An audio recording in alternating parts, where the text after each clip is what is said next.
Hi, I don't know if I should remove my glasses or not because of the reflection of the lights. So I guess I will remove it, but I won't able to see the important points I'm going to talk about. So I think I should put it on. Sorry. So yeah, I was going to talk about why I'm an agnostic atheist. I just wanted to share my story, like why I turned into an atheist person. So when I was in fourth grade in my school, my teacher asked the entire class that who among you guys does not believe in God? And except me and my friend, the entire class did not raise their. I mean to say that me and my friend only raised my hand because we wanted to stood out, and I really thought the way both did something, and the entire class was in shock that how come these boys don't believe in the basic thing, like how can they go against the gods and something like that. That was a cultural shock to them, but we thought that was cool. So but at that time we thought it was cool, but after that moment I really wanted to meet God. Okay, so I used to watch this cartoon Chota Bheem that used to come on Pogo channel. I'm sure everybody knows of it. There's a scene in that cartoon that Chota Bheem and Raju uh, sit in a yoga position doing this, and the clouds separate and gods come and bless them with superpowers.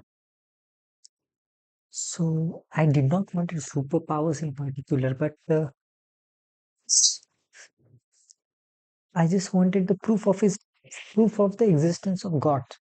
I really wanted to meet this God. Like, I wanted to see if he looks the same as other people portray him in pictures or show him in idols. Mm. So I used to do ghor tapasya and all, thinking, uh, considering my efforts and appreciating it, the clouds will one day open up and he will bless me with his presence and would ask me what I wanted. Like, oh child, I have seen your whole tapasya and all, and what do you want? So, so I was in fourth grade actually. I was a child, but that never happened, and the clouds did not open up, and he never came and blessed me. So I was kind of mad with him. I I was asking questions to the idols in my house, that why you doing this to me? Why don't you appreciate my efforts? Why don't you come and meet me?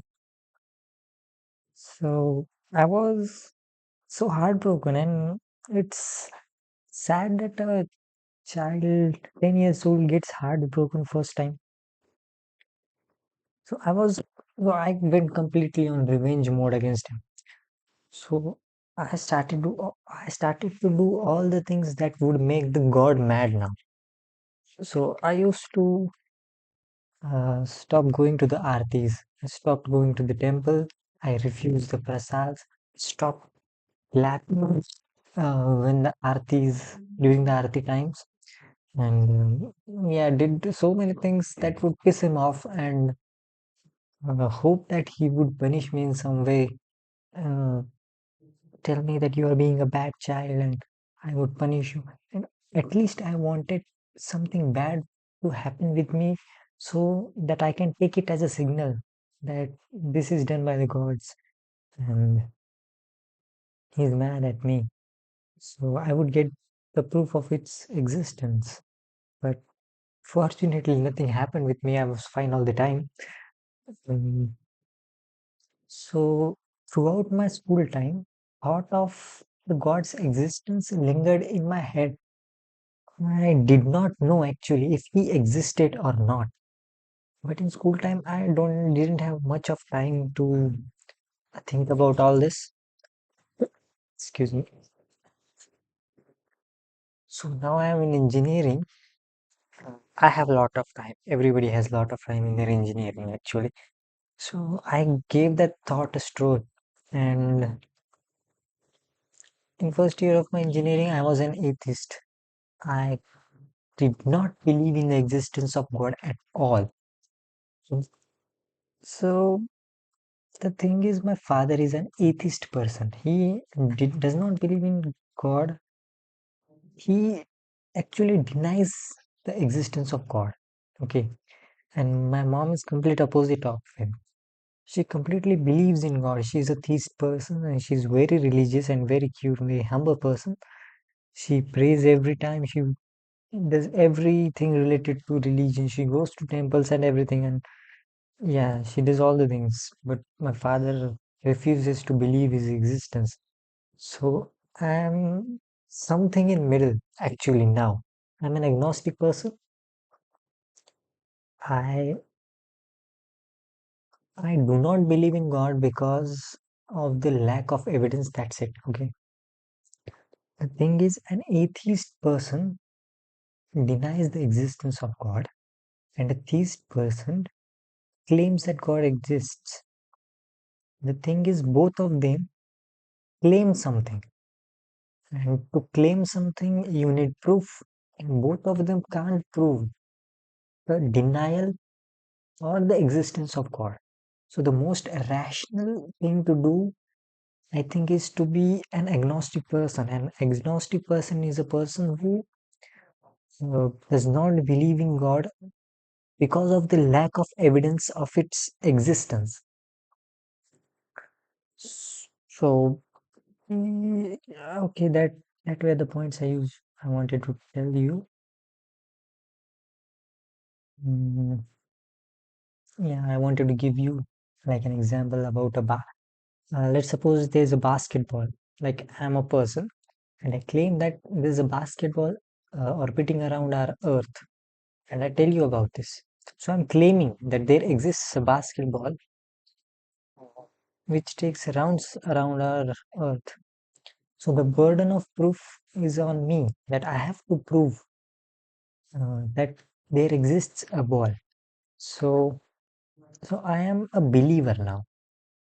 But so the next person who I'm talking to should not say that, okay, I'm missing something.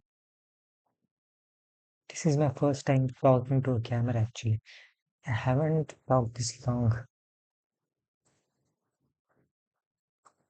Okay, if I claim that there exists a basketball orbiting around the Earth, the next person either should uh, question or demand me of the proof of the basketball, or should say that he doesn't know anything. Okay, but he can't say that there does not exist a basketball that orbits around the sun. So the thing is, the other person is also claiming something. He is claiming the denial of its existence. He is denying the existence of the basketball that I am claiming that is existing. So we both are claiming something. So the burden of proof lies with both.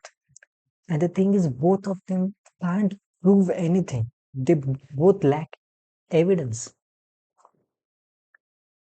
So I think the most rational thing to do is to just say, I don't know. That's not hard thing to do. Just say, I don't know, because there's no conclusive evidence of the existence. That's it. You don't have to be a theist or an atheist. You can be agnostic. That's like a middle way. It's like a neutral way. You don't hurt feelings of both the parties. I mean, I think that's very rational thing to do. So also, why have, uh, uh, also there one thing, let's suppose if God exists and all the religions and all the rules are true and every God ever mentioned exists. and he is true. The thing is, every atheist will go to hell eventually if God is true. So be careful with that. Also, I wanted to make points like for all these years, why this God did not give any conclusive evidence of its existence? Because I really wanted to believe in you, God, but just let me know you are there somewhere. God exists. Then why is there so much violence and crime in the world? Why are people getting murdered all the time? And why does young children, I mean small children, why do they die of cancer? Doesn't he care for at least the people who believe in his existence? These people will argue that everything happens for a reason and the judgment of the God should not be judged by us humans. These people will argue that just like we trust the doctors with the medicine, we should trust God with his judgment.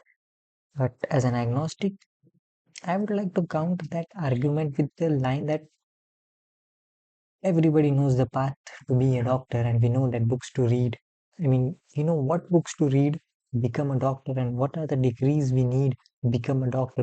But we don't know anything about the God, how to be God, or should we be really uh, not judge his judgment?